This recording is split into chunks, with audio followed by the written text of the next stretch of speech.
Hello, everybody. Good morning. Thank you all for, I love that. Like everybody waved at once. I That's know. awesome. That was very friendly. That made me feel very warm and welcome to my own little meeting here. Um, for those of you who don't know me, I am Robin Miller. I am the president of Inspire Christian Writers, and I get to facilitate this meeting, which basically means I sit here and say, hello, I'm Robin Miller, and then I basically go away. How this is going to work, Linda Howard, the lovely, amazing Linda Howard, is going to introduce herself. And she's going to give just some great information from an acquisitions editor's perspective. Hopefully you will all have some great questions for her too, because we're going to open it up after she does her little spiel. We might take, depending on timing, we might take a little bit of a break so you could get some water or coffee or go to the bathroom, but we might just press on depending on where we are with time, because I want to get your questions.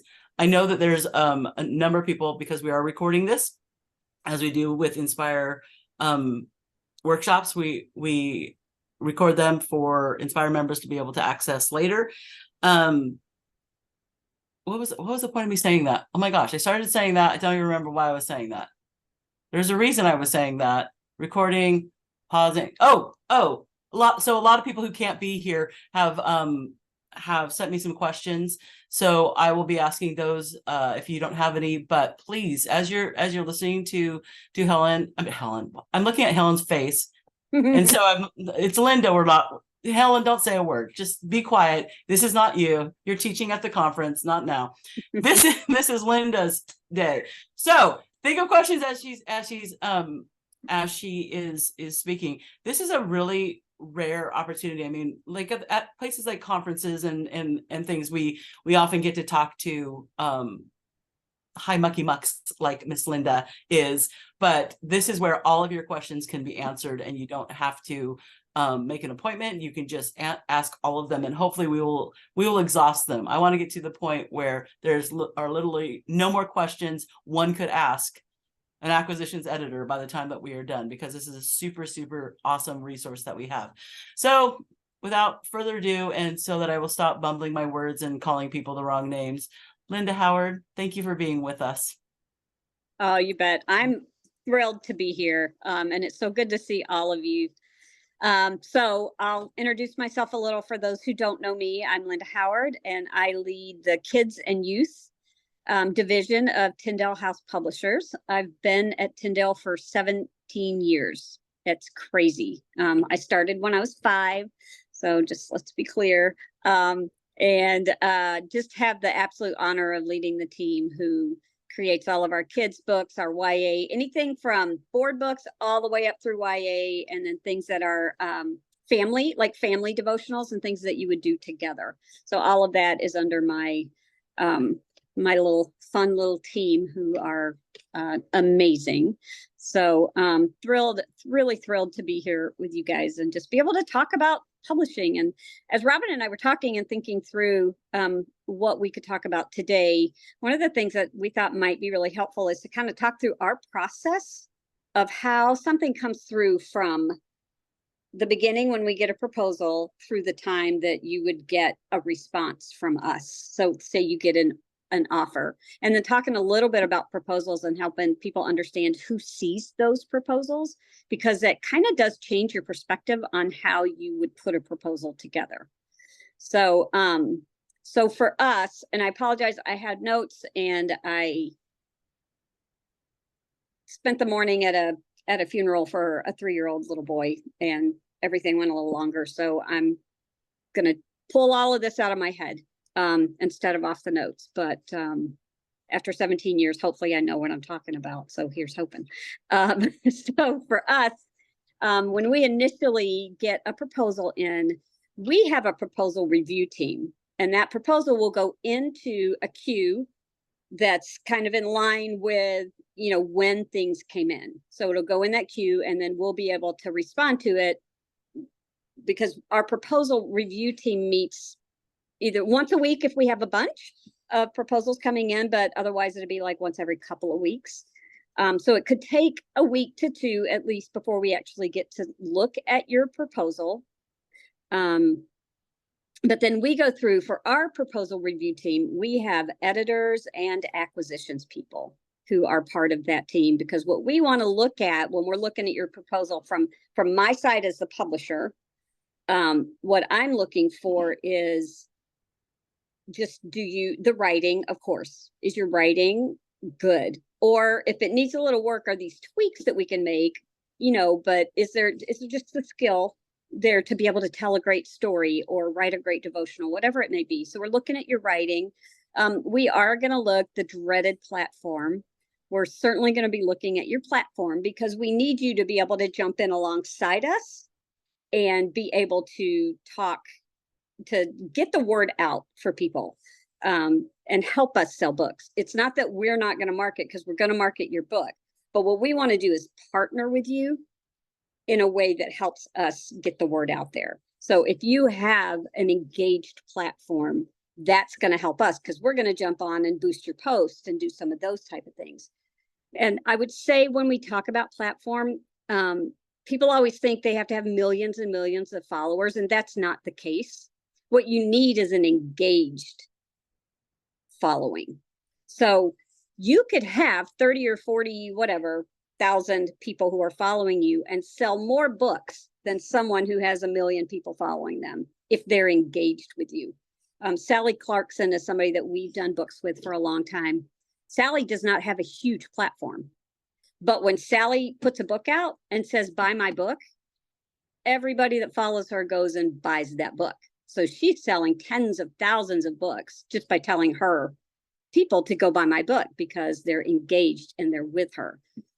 There's other people, again, who could have millions of followers, but they're not engaged and they don't care. And so they're not going to sell books the same way. So when you're looking at your platform and when you're continuing to build that, and we're looking at that, we're going to look at your engagement. If you have an email, are people actually opening and engaging with it? If you have Facebook or Instagram, are people commenting and liking, and are you commenting back? One of the best ways for you to build that platform is to engage with people. Respond. If you put up stuff, you're putting a post up and everybody's excited and they're commenting and you're ignoring them and not responding at all, then they kind of will tend to lose interest, because they don't feel like you care about them like they care about you. So just, interact when you can. And I would also say pick a 2, maybe 3 platforms that make the most sense for you, because you cannot do everything. You cannot do Twitter and Instagram, or X and Instagram and Facebook and all. You cannot do it all unless it's full time. So know what you're going to focus on and what works best for you. Everybody's different. And for some people, it'll be TikTok, because they can get followers because they're really good at making those videos that people want to engage with. For some people, it's going to be Instagram. But just really think about who you are and what fits you best.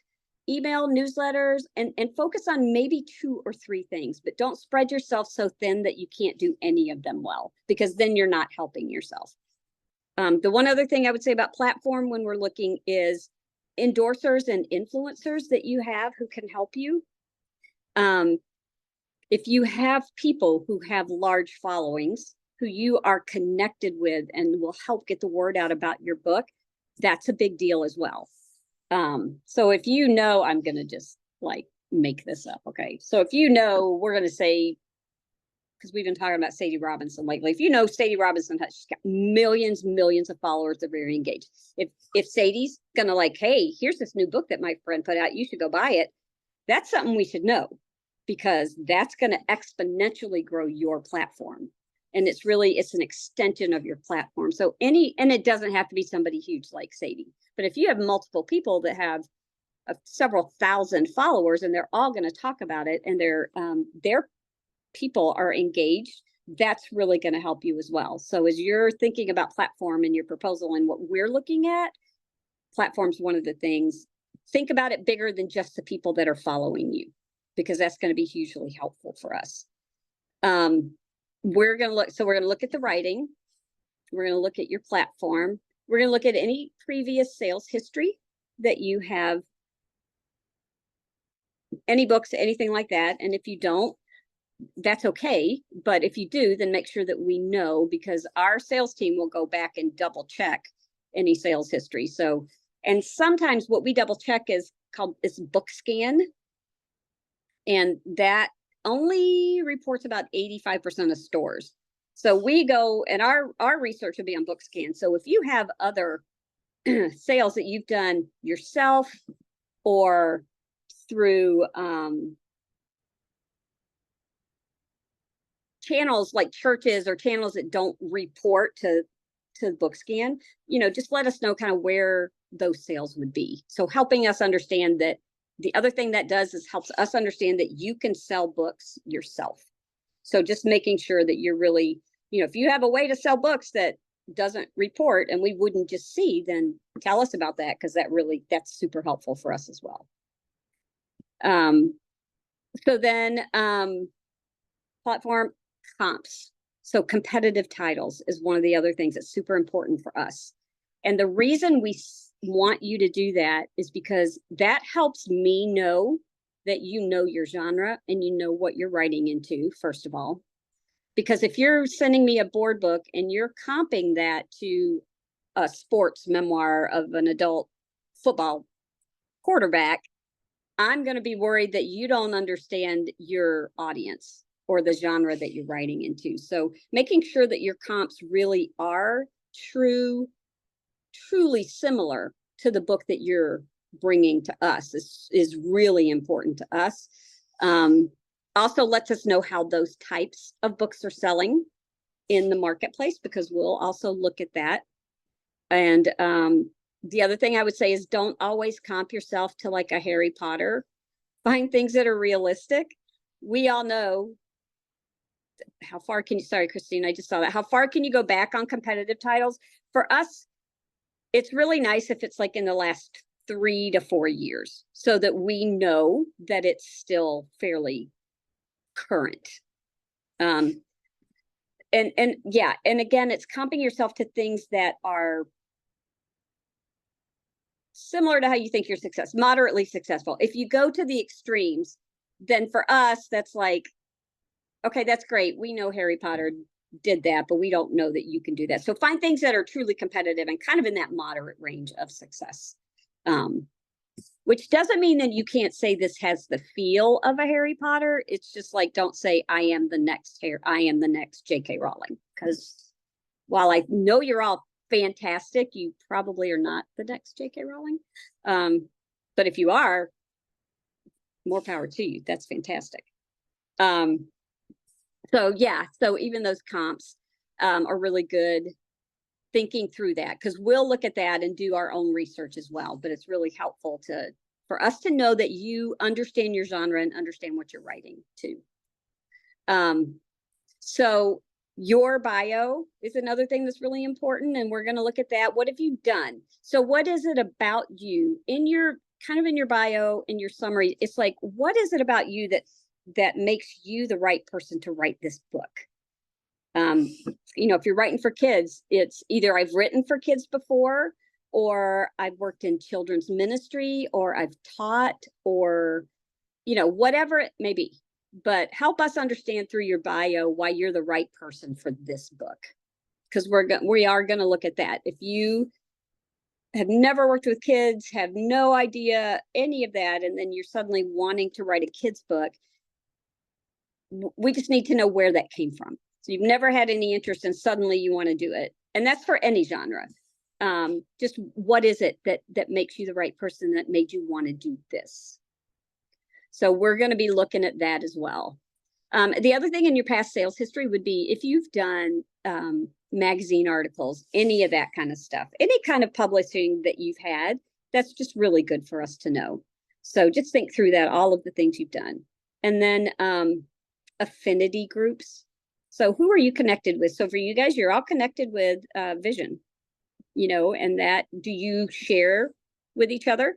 And do you help promote each other?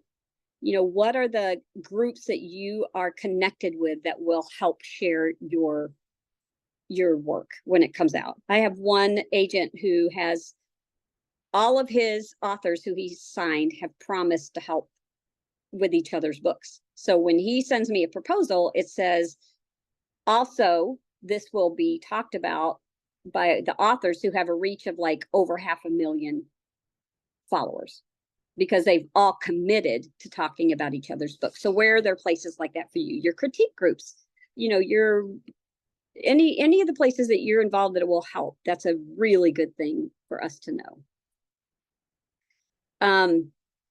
So for us, if it's a picture book too, we want the entire manuscript, because it's usually less than 1,000 words. So we'd look for that. If it is a devotional, we'd look for a table of contents and maybe 3 or 4 devotions. We don't need the entire book for a devotional, but 3 or 4, just so we can kind of get the feel for what you're doing.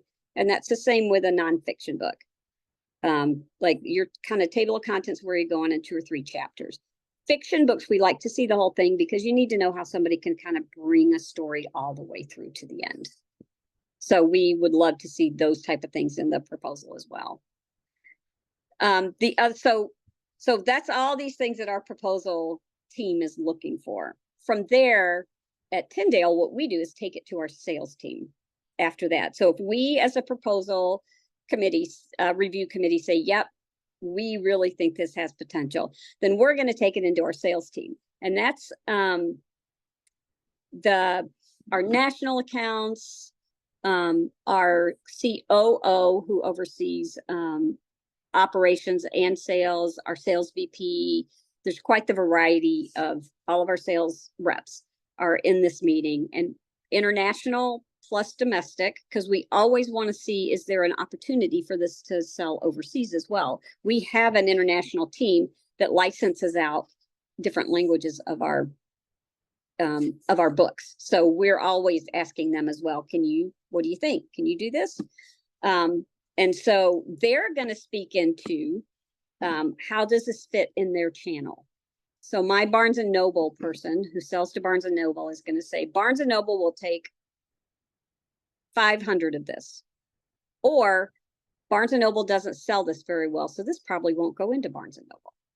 So I think one of the things that would be really good as you're looking and thinking about your book, looking at some of the different retailers and see what's being sold in their stores and online, and saying, this kind of book, I see this in Barnes and Noble, and here's some of the comps there, or I see this in Books A Million or online.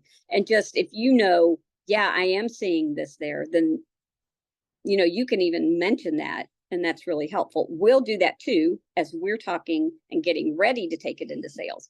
But any kind of help on that from you guys is fantastic, because it just makes it easier for us to keep it moving faster. So for us, we meet every 2 weeks with that sales team. So if we look at something on a Tuesday after the sales team just met, then it's going to be at least 2 more weeks again before we can get it into the sales team. So one of the things, I know people think, I need to hear back tomorrow and this needs to be done. And we would love to do that. But it takes longer than that. And this is why, because we're going through several committees. And the reason we do that is because then hopefully by the time we get to pub committee, we have everybody on board, and it's a much easier yes from our pub committee. So it is worth the extra time on the front end to make it easier when we get into pub committee. And I'll tell you a little bit more about them in a minute. So our sales team is going to look at your sales history, all the things I just talked about. They're going to look at all of that. And they're going to look at what's selling in their accounts now and what their accounts may have been asking for.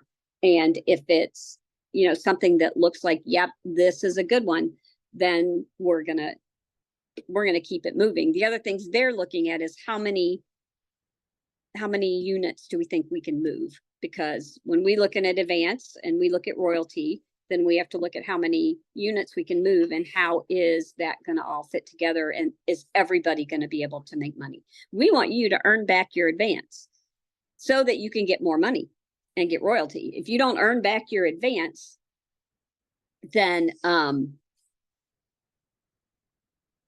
it's hard for everybody to make money. Then you're never going to get another penny if you don't earn back your advance. So part of what we want to do is to make sure we can help that happen.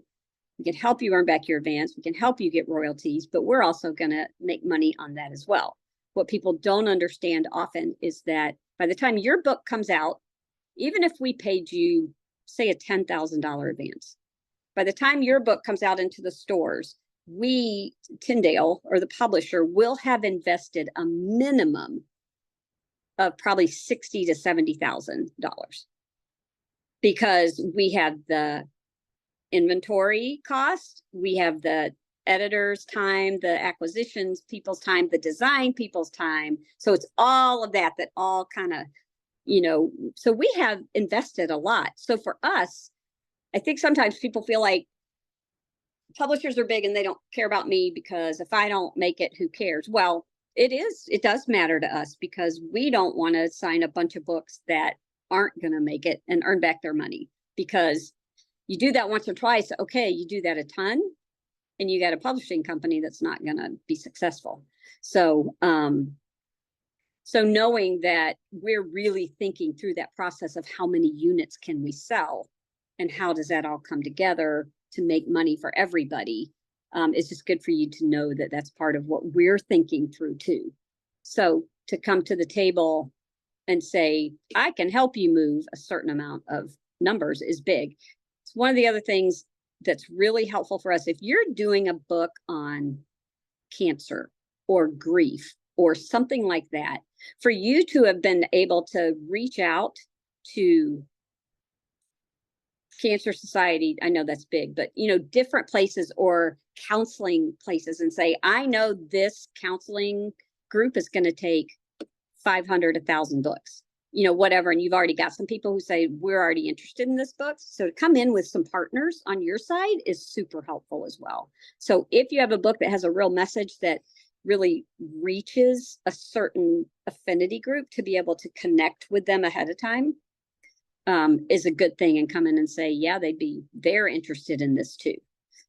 Helps us know that we can move even more units with that. So that's not always easy to do, but I've seen people just make the calls and get their stuff in there. So it's you'll probably get more no's than yeses, but it is absolutely worth the try, because there are yeses sometimes, and that makes it well worth it. So sales team is going to look at all of that and then come back to us and say, yes, we think we can make sell enough units to make this work, or no. And if sales at that point feels like we can't do it, then we would probably come back and say, this won't work for us. If sales says, yes, we think this will work, that's when we go to the next step, which is going to our executives.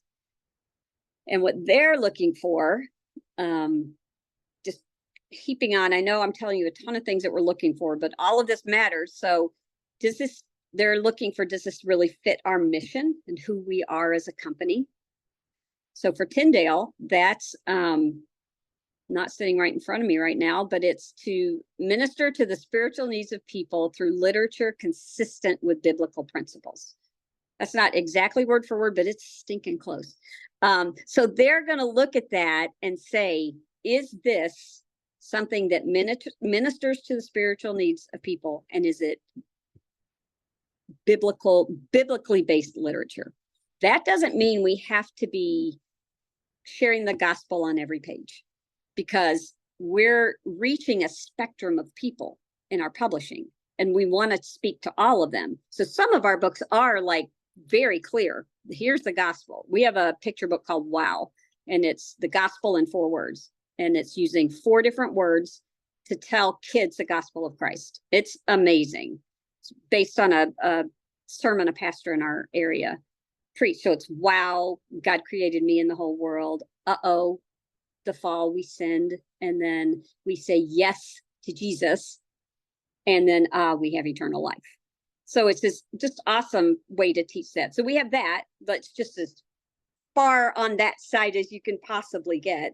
But then we have another book called A Kiss Is Coming. It's a little board book, and it's 2 little mice, a mom and her baby. And the mama's saying, a kiss is coming. Who is it for? Is it for the fox in his den? Is it for the rabbit in their hole? And it's like, no, a kiss is coming, and it's just for you. And it's family values, and it really hits those values, that we hold very close, but it's not an overt Christian, but it's still that family biblical value that we're really trying to hold clear. So they're looking at mission for sure. Is this keeping our mission intact? They're certainly going to look at the bottom line and are we going to make enough money to make this work? Because they're looking big picture. Here's all the books that are coming in. This one's a little risky. This one's a knock it out of the park. You know, we did Beth Moore's memoir last year. Well, that was kind of one of those knock it out of the park ones. So how many knock it out of the park ones do we have that allows us to like take a few more risks down here? So it's kind of, you know, we're balancing all of those out. So they're looking at what's the bottom line profit and loss, and what is this going to look like for us? So they're always looking at those numbers. They're looking at, you know, one of the things that we really at Tyndale particularly want is long-time partnerships with our authors. We are less, especially in kids, less excited. I mean, if we get a great book, that's great. But it's a little more exciting to think, wow, we could do this book and then we could create a series. And we could do more books afterwards. So we have the Dead Sea Squirrels with Mike Naraki. I don't know if any of you have heard of that, but Mike came in with a series. Well, we just signed up to book 18 with him. So we have 12 is coming out in January. Number 12 is coming out in January. Then we've signed another 6 and we're doing a devotional. So it's like, that's what we love to be able to do. Let's get a series and let's then turn it into maybe a brand, which is what we're doing with the Squirrels books.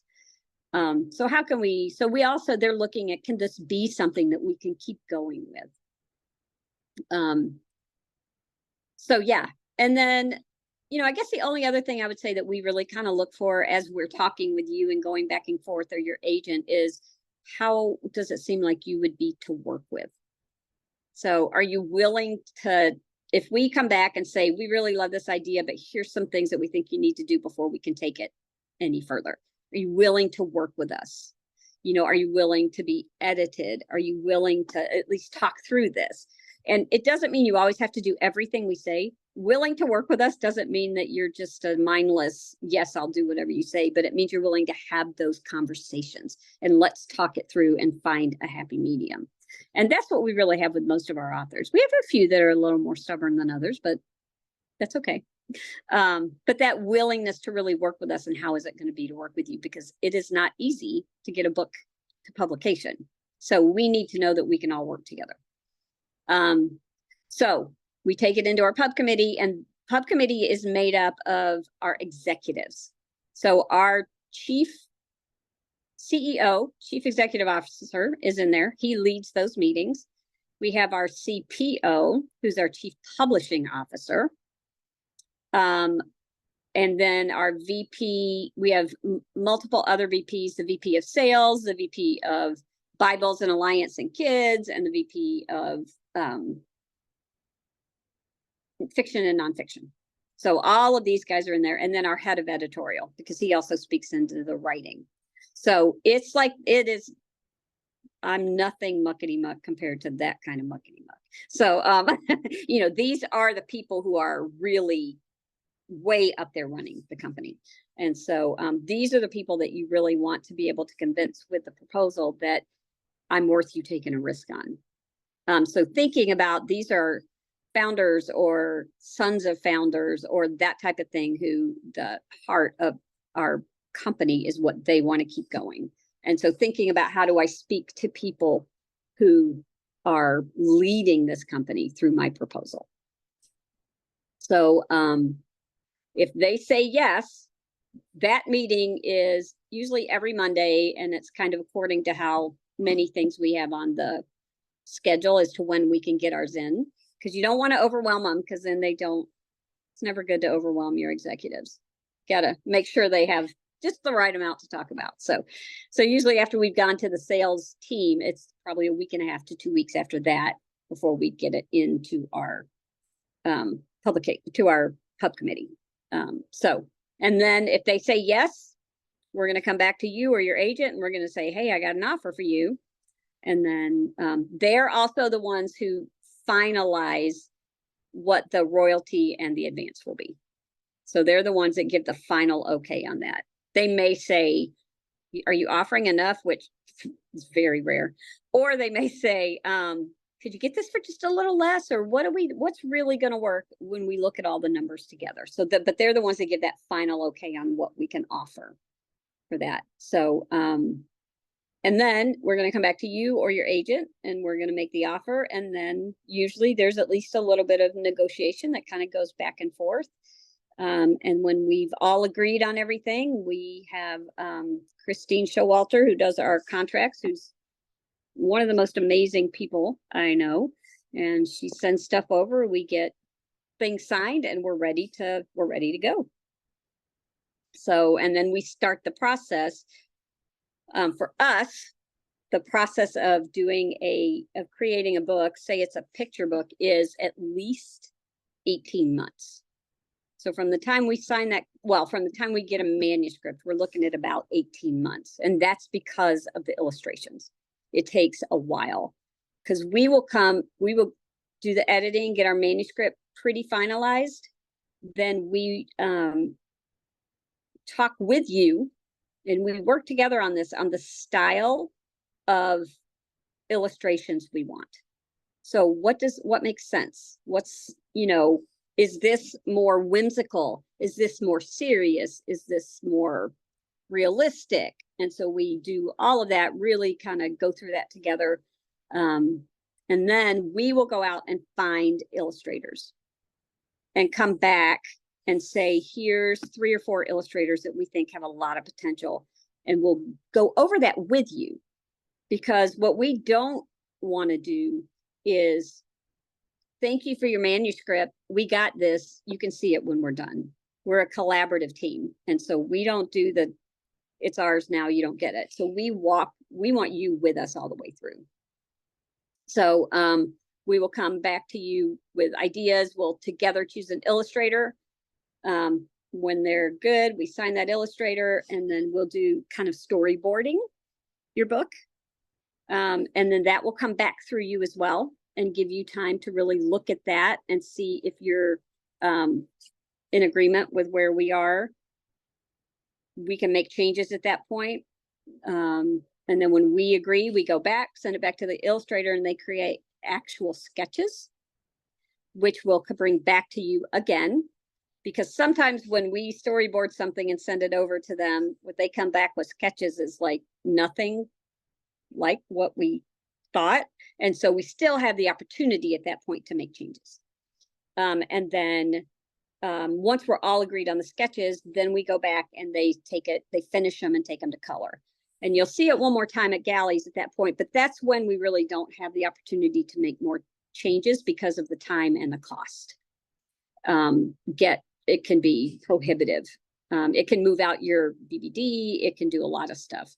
So once we've agreed on the sketches and gone to color, unless there's something egregious that the illustrator did that, like they changed something, and then we'd make them go back and put it back the way we wanted it. But really at that point, we're kind of close to done and kind of keeping it moving. And then we send it off. 4 color books we do in China, usually, although we're trying to move away from China and find some other places, but overseas. And so it's like a 5-month schedule from the time we send off the files to the time we get the books in. So that's another piece of why a 4-color book is more like 18 months, because you got a very long print schedule on those as well. Then we start marketing, get the book out, and hopefully we sell millions and millions from there. So that's kind of a basic. And what we're seeing now, what we think is going to be coming up for kids, I think we're really going to be seeing a lot of books on, sorry if you can hear the background, I'm with my grandkids. After that, they're screaming in the background. What we're seeing is feeling like we're going to see a lot more books on mental health, for one thing, as the effects of COVID, I think, are still they're still coming. We're not done seeing the effects of COVID. And our kids were isolated, and friendships and had to like see each other online, if at all, and all of those kind of things. And So I think we're going to see a lot more on mental health, and coming out, and how do we help build friendships? How do we teach them how to build friendships again? Because they couldn't even see each other to be friends. So how do you be a good friend, and some of those things? And then we're seeing a lot more interactive. Parents want their kids off the screen. The kids are so kinesthetic in the way they learn and interact, and so they need to be using their hands and interacting. So how do we find books that are more interactive? And so just finding some of those things. And devotionals, we're just seeing devotionals do really well also. So I think those are some of the things that we'll be looking for, and really great creative Bible storybooks. Not just retelling Bible stories again the same way, but how do you find some really fun and creative and different perspective on Bible storybooks? One of the ones that we have coming out next year is with Esau McCaulley. And if you haven't heard of Esau, he wrote Reading While Black. It's sold a ton. He just actually also released his memoir, which is doing quite well. But he's doing a Bible storybook on how God's plan for diversity has been, you can find it all the way through the Bible. So he's telling Bible stories with that lens. And it's so beautifully done. And the art is stunning. But we're getting hugely positive feedback on that, because there's not a Bible storybook like that out there anywhere. And so finding creative perspective on how we approach the Bible and Bible stories for kids is something that we're getting, we get requests for all the time. But the novelty and the creative interactive, that's a big one that we're getting a ton of questions for at this point. So, yeah, that's kind of our process and some of the things that we're looking for and kind of how we go. So understanding that often it's going to be at least a couple of months before you get some real feedback, hopefully will be helpful. It's not that we're ignoring you. It's that we have quite the process to go to before we can kind of let you know something. So love to know if you have questions or anything. Well, I thank you, Linda, for all of that. I wasn't planning on writing notes, and that's how many I wrote. Because I thought I knew all the things. But yeah, I love. Oh, you beat me, Lori. You've got pages. Well done. The big question is whether you'll be able to read yours later, and whether or not I will. I'm not. You'll probably win in that one too. One of the things that I wanted to, before I know we've got a lot of people wanting to ask questions, I want to do a couple of follow-ups on something that you said. I was getting a couple of texts through this. Obviously you work with kids and you work through YA, and YA can be no illustrations. So yeah. What is your timeline on non-illustrative projects? That's right around 12 months from the time we get the manuscript to when we print those. And your model, obviously you work with Tyndale. That's who you work with. It is my understanding from the projects that I've done that that's pretty standard. What you just said isn't Tyndale's weird, on the outer edge of humanity kind of process. That is the process of publishers, regardless of genre, regardless of age, regardless of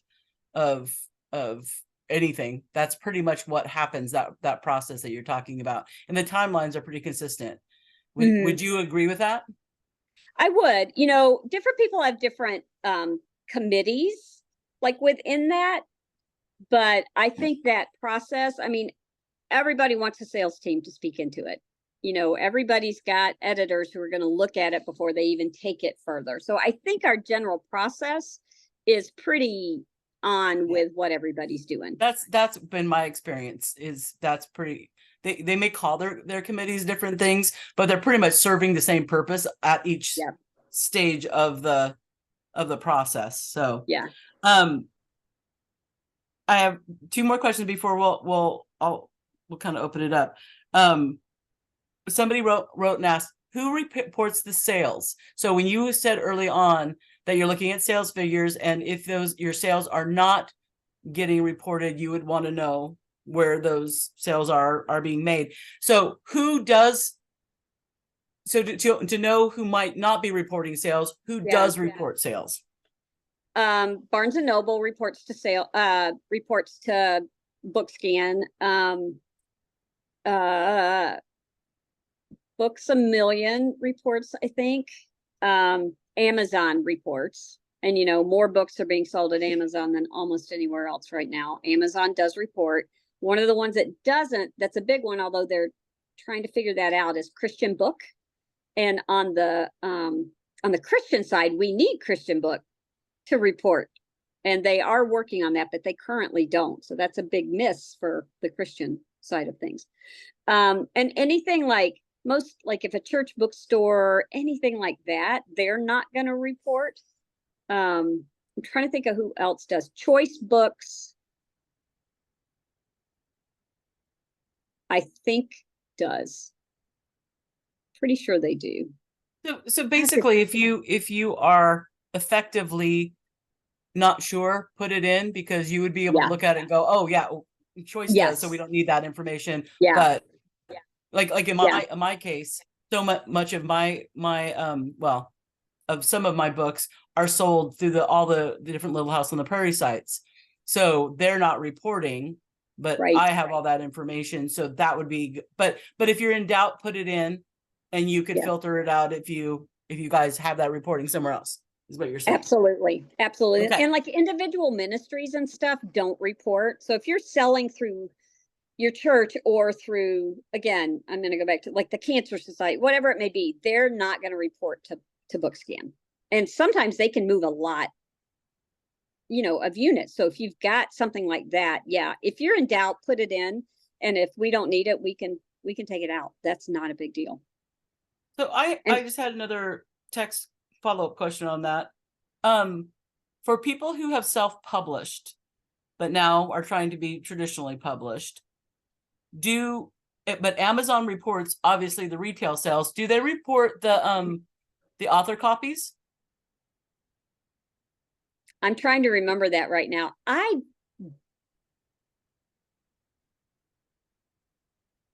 not 100% sure of that. That would be an interesting question, because I will look that up and let you know. Because I know that a lot of people who are speakers and other things, other ways that they take author copies and go to book signings or wherever else, whether those numbers would be factored in as well, is actually kind of a big deal, because you don't want to double report too, because if they're reporting on that, but then you're also saying, but I also sold 100 books at this event, and then in a sense that's double reporting too. Yeah, usually double. I mean, if you're going to events, if you buy them yourself from Amazon, I don't think they report that. If someone's ordering from Amazon, I think they do. So like if you're self-published and you're buying them from Amazon to take them and sell them at event, I don't think they report that, but I will double check and let you know. Because I got people who know that for sure. We'll do that, and then we'll let people know. You can get that information, then we'll send a follow-up and let people know. I'd be happy to. Because I do see there's so many more people that are hybrid publishing now. There's some doing some self-publishing, some traditional, and that information is actually kind of important, because you want to be accurate in what you're doing. Okay, I'm going to open it up now for questions, and I know that some people have put them in the comments. I can't keep track of that because they go so fast, and I don't want to miss anybody. So we're going to let you ask the actual question, but let me raise a hand and let me call on you, and then you can unmute yourself for the question only, please. And then, but does anybody need a break? Linda, do you need a break? Do you need to go to the bathroom? Need a cup of coffee? I'm okay. Bar?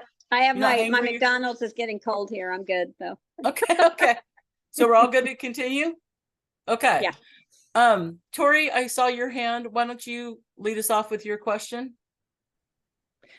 Hi, Linda. I have two questions. The first one I think is pretty quick.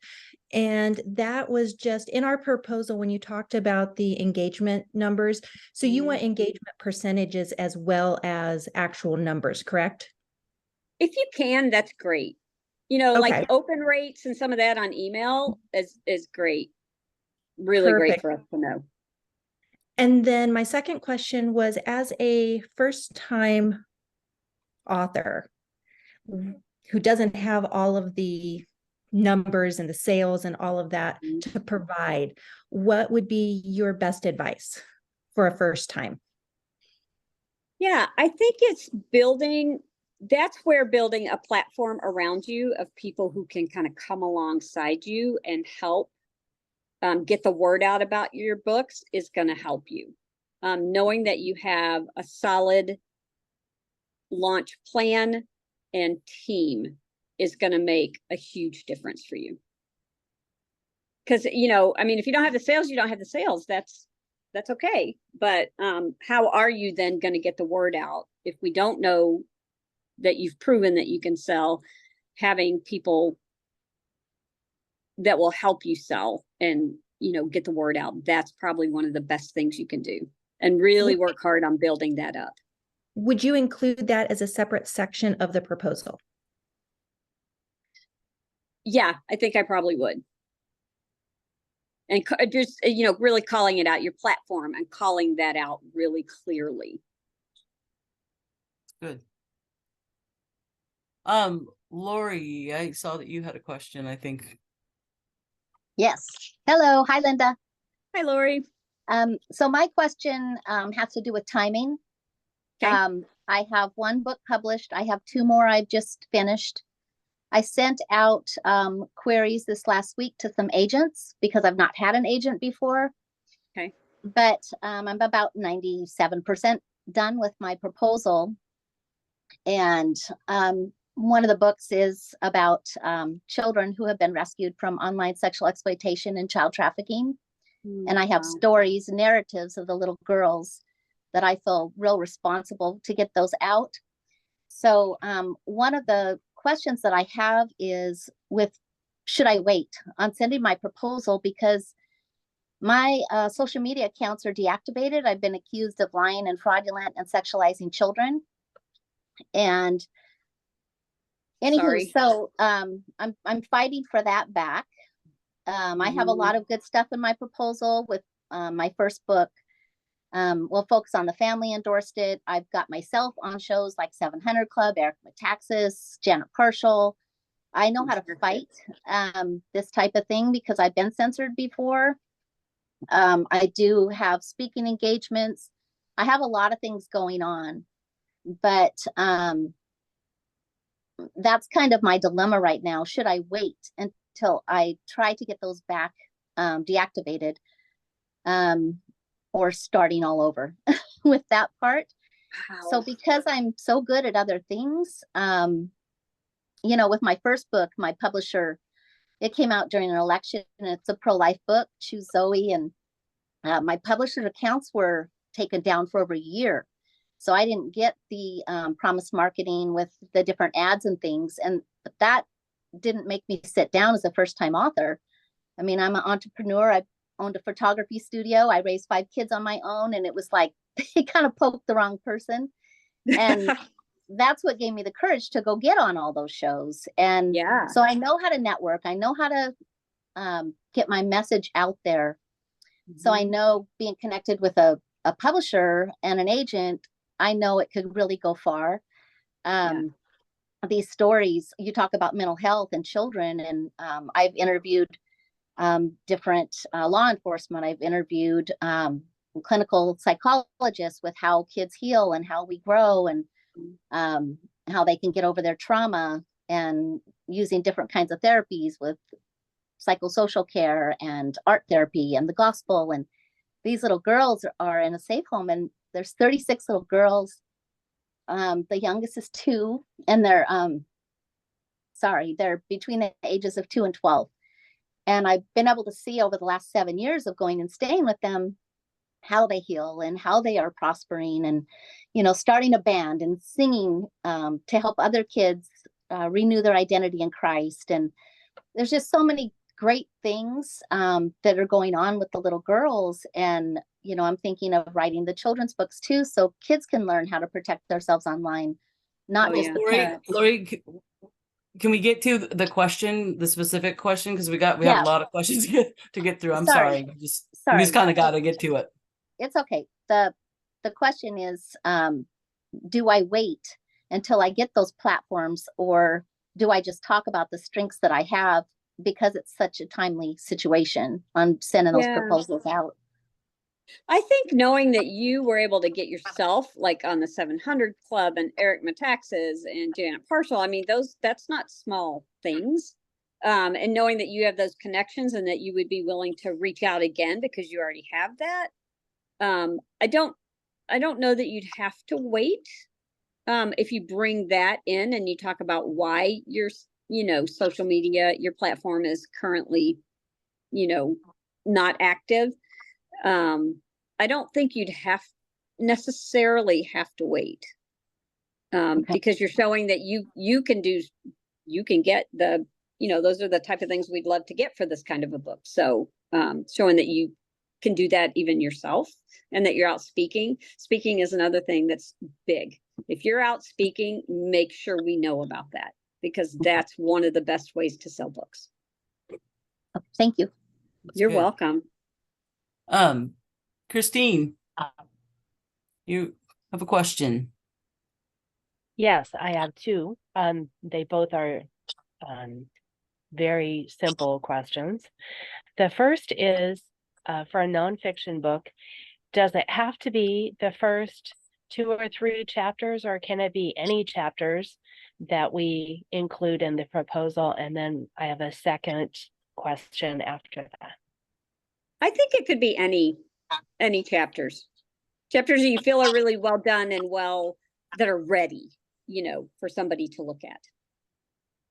Okay, Because what great. we're really trying to see is how you're going to approach that in your writing. Excellent. That's what I was hoping you would say. Okay, and then the second question has to do with a very unique situation. So my book had previously been placed with a publisher, got all the way through typesetting, and then it turned out that there were some, shall we say, philosophical and doctrinal issues that some of the people on the publishing board had an issue with. Everything that I Okay. said was biblical, but some people are very much attached to certain doctrines and dogmas within the church. So, Sure. so I ended up buying the rights back. I returned my advance. And then I asked my agent at the time to get a letter stating that I actually had the rights back, Mm-hmm. which he neglected to do. And I waited quite a long time. I'm a very patient woman, but 5 years is a very long time and still have not received that letter. Is that going to be a problem that I don't actually have documentation that I got the rights back before I try to sell it to another publisher? You have like an email string where you guys, talked about that at all? With my were all agent? your Yeah. Yeah. I mean, I think if you have it even in email, that But would you certainly also help. said that you bought the rights back. Yeah. So there should be a financial transaction from Yeah. you to them, right? Yep. Wouldn't that be part of the evidence? Absolutely. I bought the rights back via returning my advance to them. I used a cashier's check for that. So had I used a personal check, I would have the endorsed check as proof that they had done it, that they had actually taken the funds back. I didn't do it that way. Now, in retrospect, I wish that I had. But I had trusted that my agent would do what I thought was a simple thing and get this letter from me, which he did not do, which is why I'm looking for another editor, or I'm sorry, agent. So I'm kind of in a quandary right here, and I've gotten different opinions on whether that would be problematic for me to try to be able to sell it to another publisher, or whether I am limited to only publishing it myself. Have you reached out to the publisher yourself, or have you just been waiting for your agent because that's what you would think you need to do.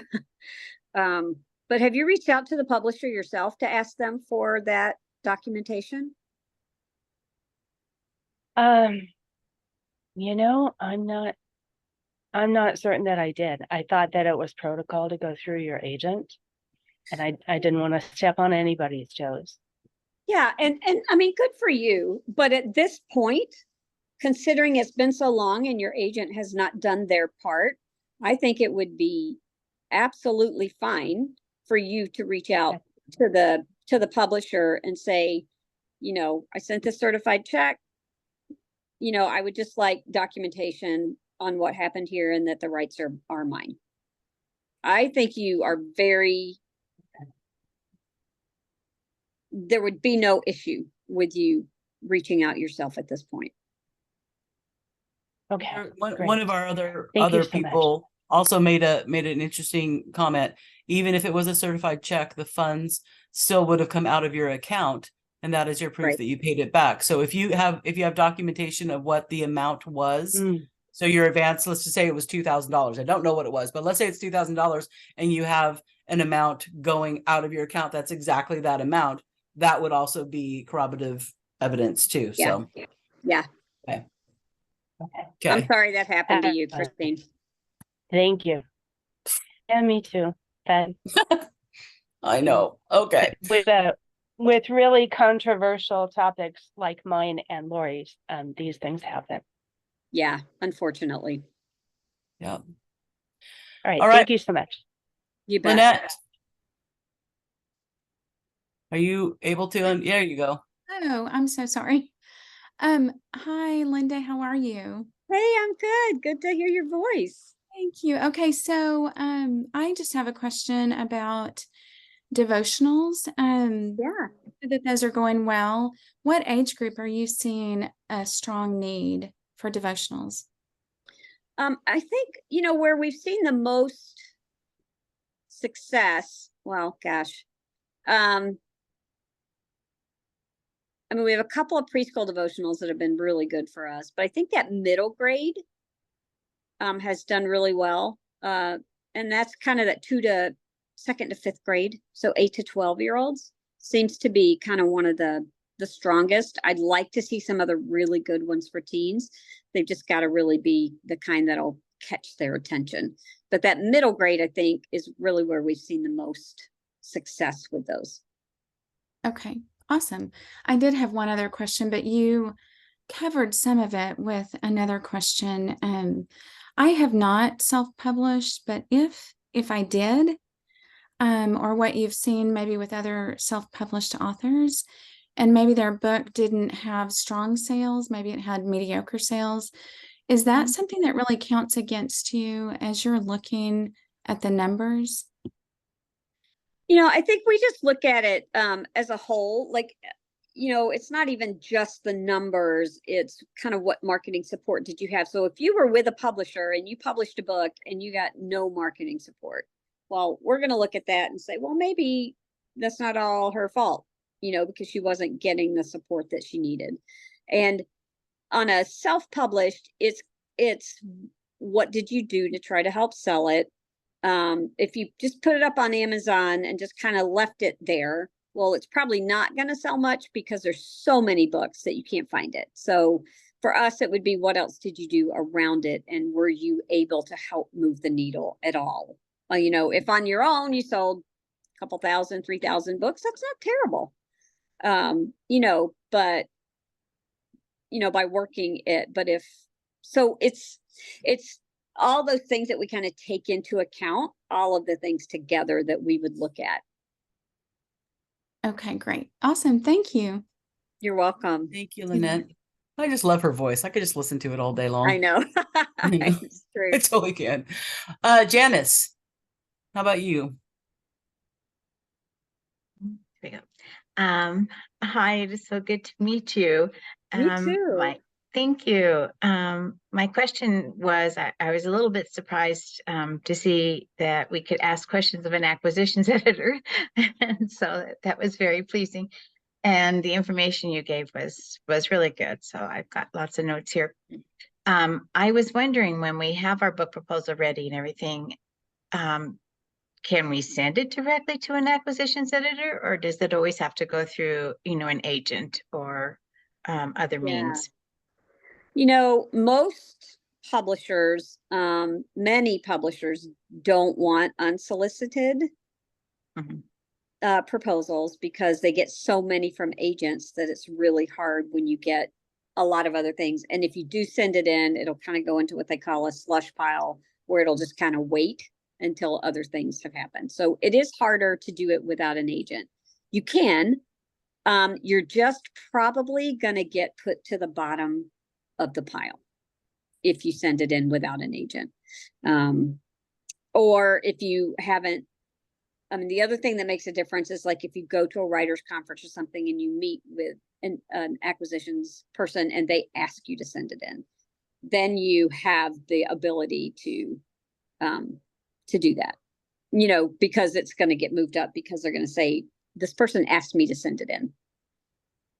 Okay, well, I am going to a conference, so maybe that will be helpful. Yeah, I think that would be helpful. When it is just unsolicited at all, it's really hard to get attention unless you have an agent attached to it. Okay, thank you so much for answering. You bet. All right. Miss Laura Dorsey, you are on deck. Hi, Linda. It's nice meeting you, and Hi, you really learned a too. lot from what you said today. Thank you very much. Took a You're lot of welcome. notes. When you were talking about the illustrators, question for you for traditional publishing companies, how does that work if you have, like, if I'm the writer and I have a child that I was looking to illustrate, how does that work for a publishing company? So generally, we love to be able to get to choose the illustrators through the publishing company. However, there are times when we have authors who are also illustrators, and if they're good at both, we absolutely will look at that. Or if they have an illustrator who they really love, then what we'll normally do is bring that illustrator in alongside the ones that we might think are good and talk together. So we'll look at illustrators that you might like, and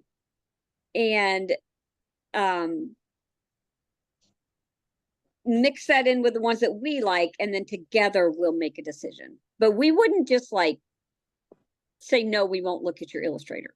We would add them in. So I have a book right now that I'm doing with a priest from England, and his sister-in-law or cousin, I can't remember, somebody was an illustrator, and beautiful illustrations. And so when we went looking for illustrators, we added her stuff in along with the illustrators. And when we looked at it, she actually seemed to be the best one for the book. So she's illustrating his book. So we're very open to that.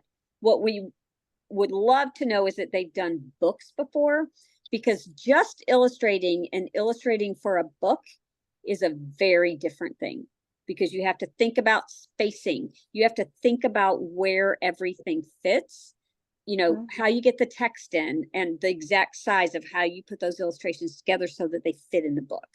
And so that's one of the biggest things. If they've just been illustrating posters, that's really great, and they may be super talented, but they may not understand the technical skills that it takes to illustrate a book. So that's one of the things we'd really want to think about and look into. Okay, thank you very much. You're welcome. You all be knowledgeable and stuff. Well done, Linda. Thanks. I have All my right. moments. Now for my other favorite voice in the world, Helen. Helen. Hey, it's so lovely to see you. You too. I have a question regarding QR codes and just thinking about interaction. And are you beginning to see more of those kinds of in the books as well? Yeah, it's funny because, QR codes came out and they were really huge. And then it was like, nobody's using them and they went away. And they are coming back if you use them really strategically. And one of the ways that we're doing that right now in a book is it's releasing in October, and it's our first cookbook that we've done for kids. Super. Yeah. Robin's very excited because she loves this chef too. We love him. He's amazing.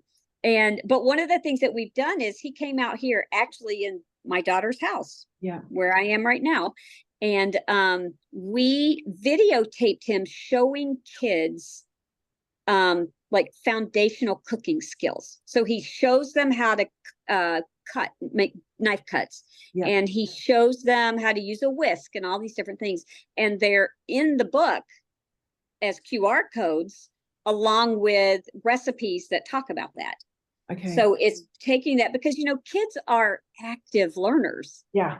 And so so just saying, take your onion and turn it this way and cut it, and then turn it this way and cut it. They're like, okay, what is it? You know, that's harder for them. If they can watch, his name is Darnell. If they can watch Darnell cut it and he shows them, they're going to learn that so much better. So yeah, we're definitely seeing more QR codes. And that kind of leads on to my next question, is that if thinking about some of the kids' books, I mean, if with a devotional, then thinking how my brand works, particularly if I had a love letter which was using like cartoons to support the kids' devotional, I can do the adult stuff, but the kids, I can't draw. I have no artistic skills whatsoever with regards to those things. But are you able to set up those kind of those relationships, which is, I suppose, beyond an illustrator, in order to create that into the books? Right. You're talking more kind of an animation type thing, right? Yeah. Yeah. I mean, I think we can look at that. The biggest thing would be, what's the cost going to be, you know, and then how's that going to affect? Because one of the things I didn't talk about is when we're setting retail prices, we have to look at the cost of goods, which is what it cost us to print that book. Yeah. And for kids' books, what goes into that is all of the art and everything else. So we have to have a certain margin to be able to pay you, and for us to be able to make a little money. We don't make nearly as much money on books as people think we make on books. When you put out the cost of the inventory and the editorial and the acquisitions and the advance and all of that, we're not making nearly as much as people think we make. But so we have to take that all into account. So it's, what is that cost going to be? And how is that going to affect the retail price? Because you also have to keep that retail price at a level where people will buy it. Yeah. So we just have to look through that and just think it through. It's not impossible, but we just have to think about what's the cost of that and what would it look like. Okay. But I mean, I love that idea. I think it'd be really fun. It's like, how could we make it work? Yeah. It's the next stage of interaction. It is. And I think kids could love that. Okay, awesome. Thank you. You bet. Lovely. I'm going to get to some of the questions that have been shot my way. Well, actually, you said a figure for an advance at $10,000, and so everybody now has got that. Well, not everybody, but some people have that as a fixated. Well, that's what I should expect as an advance. That is not a reasonable advance in my experience. So I think we need to just make sure that everybody knows that for big names that are absolutely dead certain to earn that back, yes, that's not unreasonable. And there are advances that are way up beyond that. Max Lucado probably gets a couple pennies more than that. Millions, I'm sure. But for first time authors, that's not the figure that you should be expecting, correct? Correct. Thank you. That is a good point. You're talking, maybe a few $1,000s particularly for your first book. It's going to be much lower. And then when you can prove that you can sell books, it's going to really grow from there. Yes. When you can prove. Not if you can prove, when you prove how awesome you are, it'll go up. Yeah. And it does. I mean, the more you prove it, the more you can get as an advance. So one question we've had, this has been an interesting conversation at for the last couple of years at the Vision Christian Writers Conference. People are getting mixed messages about nonfiction proposals and whether or not, in the past, fiction had to be the full project done, but nonfiction was sold on a proposal and sample chapters. And people are hearing, and I've heard this too, that a lot of places are requiring a nonfiction project to be finished. Is that still the case with Tyndale, or do you still work on the proposal and sample chapter model? We still would do the proposal and sample chapter model. That's a very good answer, by the way. I really appreciate that because that one works in my best interest. So thank you. Yeah, we're okay with that. And then I would say pick key chapters that really show us that you can bring the message of what you're writing home and that you can do that well. So I thought the question, does it have to be the first 3 chapters, was a great question. It doesn't. What are some of the strongest chapters that show your writing and your ability to really hone in on that message? That's what we really need to see. And I know that some of you were, I mean, we've been talking for quite some time, so maybe are zoning out. That actually is a really crucial bit of information to write it down. Write it down, write the time that Linda Howard from Tyndale said it, because I will tell you that there are some people who will fight you on that they expect, they want to see how you're going to open. They might say, I want your opening chapter, I want your ending chapter, and the middle chapter. That's been told to me about 4 or 5 times by 4 or 5 different people. So that's not necessarily what the people who are making the decisions are wanting to see. So you now have some ammunition. If somebody says, I want, if an agent says, I want to submit the first three chapters, but you know that you have an absolute amazing one in the middle somewhere, now you have some ammunition. So again, Linda Howard, Tyndale, acquisitions editor. Everybody's going to hate me now. Put it down. I mean, time. Thank you. It's true. I would say that it does help if you have the first introductory thing put together, because then we know that you can set up the book well. So that's helpful to know that you can set up the book well. But I think from there, you got to put your strongest stuff in there. That's what you need, because that's what we need to see. You got this. All right. One other question is, for you personally, what is the most important part of a proposal? And so what is the thing that you like flip through to whatever section that you personally would decide, I'm going to pursue this, read the rest of the proposal?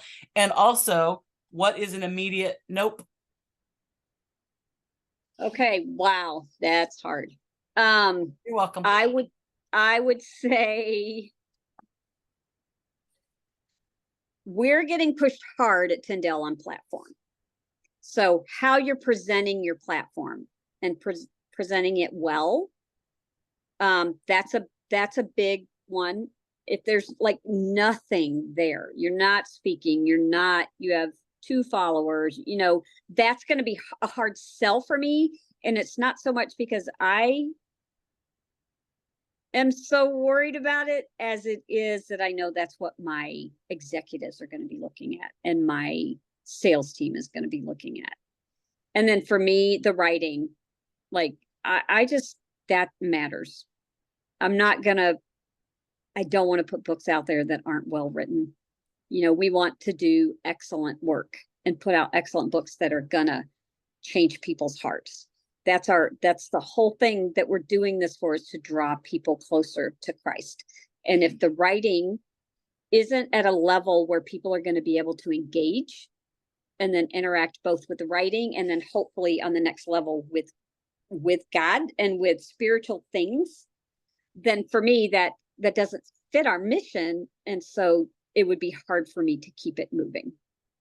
So I know, so I work with Ann Voskamp, and even Ann Voskamp sends her stuff through an editor before she sends it to me.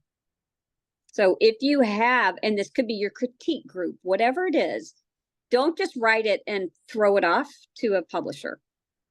Make sure you've had other people look at it. Make sure it is your best. That doesn't mean it won't still get some editing, because editors, they're not happy if they haven't changed something.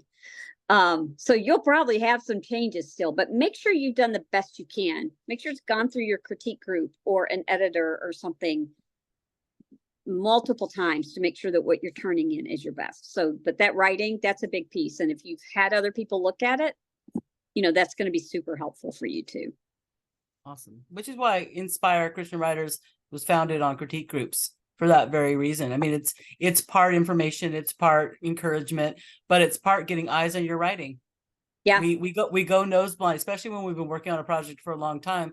We go nose blind to our own, whatever our words are, because half of it we think is on the page, but it's still up here sometimes. So if you're not involved in a critique group and you are a member of Inspire, that's a free resource to you. And then we have Absolutely. ones that are on Zoom, and you don't have to get out of your pajamas and all sorts of things. So that is, I say one of the best things that you can do for your writing is get into a critique group, because it forces you to be consistent, but to look at other people.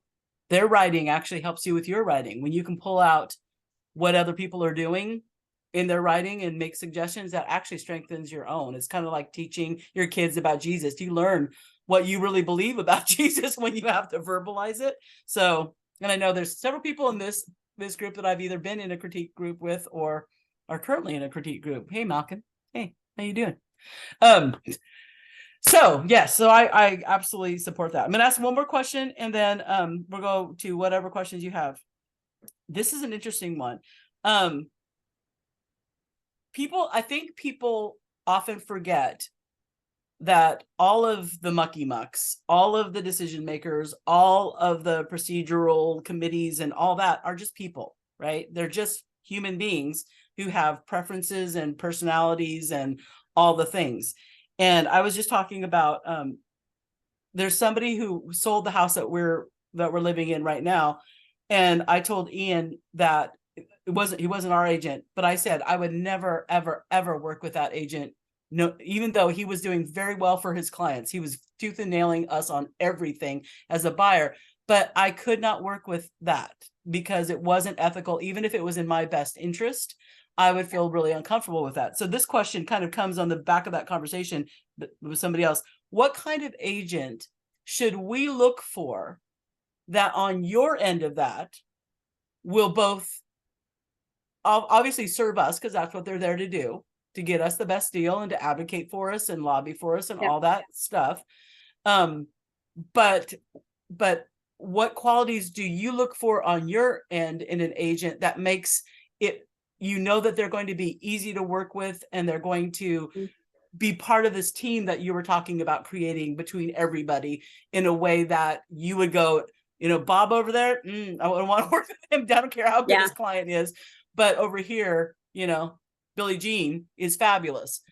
What do you personally, as a human being on one of these, as part of the cogs in this whole situation, what do you look for? Yeah, I would say I look for, certainly for agents who are just honest about what's going on, who aren't playing games with us, because they've got a lot of clients and we have a lot of books. And so none of us really have time to play games. So I'm really looking for someone that I can trust what they're telling me. So if they tell me somebody else has an offer on this book that's $10,000 more than mine, I know that they're not playing. They're not just trying to ramp it up. They're telling me the truth. An agent who really communicates well and who advocates for both of us. So your agent's job is certainly to advocate for you, but also maybe advocate for me is the wrong word. Advocate for you, but also teach you what's the right processes and asks for a publisher. So the project has to be feasible for you in order for the author to be successful anyway. Yeah. So that helps you be realistic. Yeah. And not beat you down and says, don't have any hope ever. But it's like, you come back and I'm going to use crazy numbers. You come back and say, I want $50,000 more dollars. And your agent comes back and says, well, you might be able to get two. 50,000 is going to take you out of the running. Let's find something that's reasonable. Yeah. I don't disagree that maybe you could get some more money, but what's the reasonable ask? So they're advocating for you and they're going to come back and ask for more, but they're going to ask for a realistic and reasonable amount. So they're also teaching you the publishing business while they're working with us and helping you to understand what's realistic and what's not realistic within the publishing business. So that honesty, the communication, that's huge. Good. If we're having difficulty editing or whatever, that the agent isn't just sitting over there in their corner going, well, I'm going to get my money when you guys are done. Have fun with that. They're helping both of us understand each other and communicate, because that is their job, is to be the bridge between the author and the agent. So I really love agents who actually are that. Good. So yeah, Nice I think those people. are some of the big things. Good. Thank you. That was an awesome answer. Tori, you have another question? I do. Linda, I was wondering, you talked about our own writing and articles and those kind of things. How far back would you include those in a proposal? I'd probably do like the last maybe 5 years or so, as far as articles and that kind of stuff, because that's probably still hopefully relevant enough. If you go back 20 years for an article and that kind of stuff, it's like, that's a little farther than would really help you at this point. Right.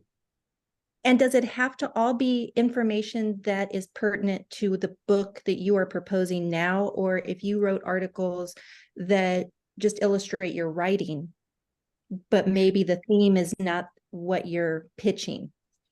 Sure. I think if it's a relationship that can help,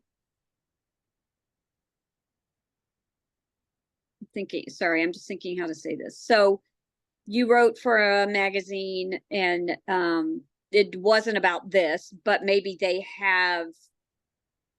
you could write for this. So you already have a relationship with this, and maybe you could go back to them and say, I'd love to do another article, but on that type of stuff, or, where they could kind of help, or that article like went viral, well, that's great. It doesn't matter, so it's like, does it help us? Does it help me help you? And can they help you? Because I guess what I'm thinking is I've recently we're in the publishing phase of a 30-day devotional on the book of Daniel. Whoa. But I normally write on race and diversity and that type of thing. So Daniel doesn't necessarily play into that, but it does show that I've written something that's been published and so on. So is that worth including or not, because it's not related at all? I think you'd be fine, because it's showing that you can get yourself into magazines and you can get yourself published. So I think it'd be fine to add that in. Okay, thank you. We've only got a few more minutes, so we'll get to these questions, but if we could keep them as brief as possible to the point, and we'll try to get through all of them. Janice, go girl. Go. Okay. Thank you, Linda. I had another question. You'd mentioned devotionals. Somebody was asking about the age range on that, and you were talking about children's devotionals seem to be the biggest seller. I'm wondering about, I'm not really writing devotionals. I discovered I'm writing Christian living as I'm going through this process. It does have a reflection in everything. So I'm wondering, how well are those selling? How are publishers looking for something along those lines? Christian living pieces where you're telling other people's stories and their encounters with Christ or God, and how that's impacted their lives. Yeah, I think those, that would be, more on our nonfiction team, than the kids where I am. And I think we've done okay with those. I think it helps to have a really specific theme that kind of has a hook that people are going to want to read about this. And so I think that's going to be part of what, if it's just, I'm not saying this derogatorily, but, like, oh, I'm just going to tell you some stories about people, then it's harder to hook them in if you don't have a huge platform. So is there like a specific theme or something that you can really pull out that's gonna, even if they don't know you, they're gonna go, I really want to read about that type of thing. But they have done fine for us. Thank you. Christine, yeah, 2 more minutes. So we got 2 more questions, it looks like. So okay, thank you. So reflecting back on the book that I was referencing earlier, I'm not sure if this is a question for you. Maybe you can direct me to someone else that can answer it. But I did a lot of research on the topic that I was writing about. It has to do with domestic violence in the Christian church. And the advance that I was talking about, I spent on permissions for different writers that I had quoted in the book. If I am able to sell the book to another publisher, do the previous permissions that I've already paid for, are they null and void if I'm going to a different publisher? How does that work? Is that something that you can speak to, or do I need to find an author's attorney, and whom can you recommend? Yeah, do you have like written signed permissions from them?